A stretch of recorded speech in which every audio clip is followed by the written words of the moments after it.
Digitálne euro bude aj offline.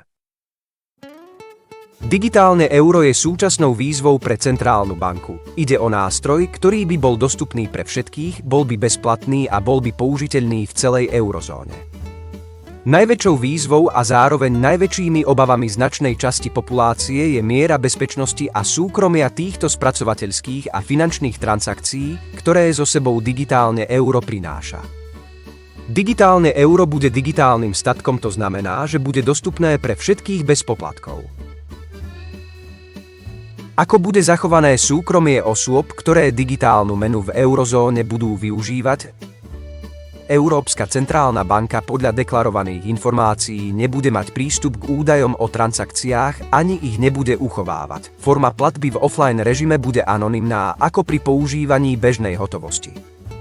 Digitálne 1 euro bude mať vždy rovnakú hodnotu ako 1-eurová minca. Digitálne euro a systém, ktorý by bol na tieto transakcie používaný, by nemal byť schopný identifikovať platiteľa, čo je výzva pre segregáciu údajov medzi poskytovateľmi platobných služieb a systémom pre digitálne euro. Protiváhou k anonymite platieb je však boj proti praniu špinavých peňazí, boj proti terorizmu, financovanie, predchádzanie daňovým únikom a podobne.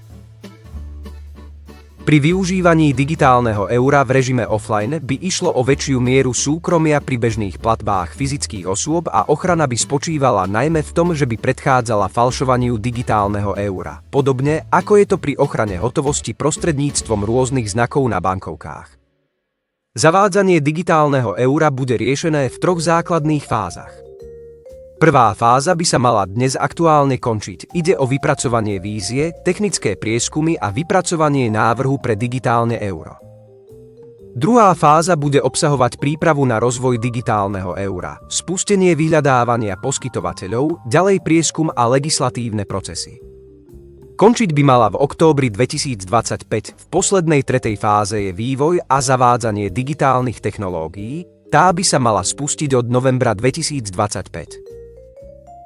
Budúcnosť je v digitalizácii procesov, ktoré dnes poznáme a ktoré sa nemenili stovky rokov. Digitálna revolúcia modernizuje, zvyšuje efektivitu a znižuje čas realizácie finančných transakcií. Nezabúdajme však, že ochrana nášho súkromia je aj v našich rukách a preto nie je zlé byť niekedy offline, trebárs pri platení. Pri platení digitálnym eurom.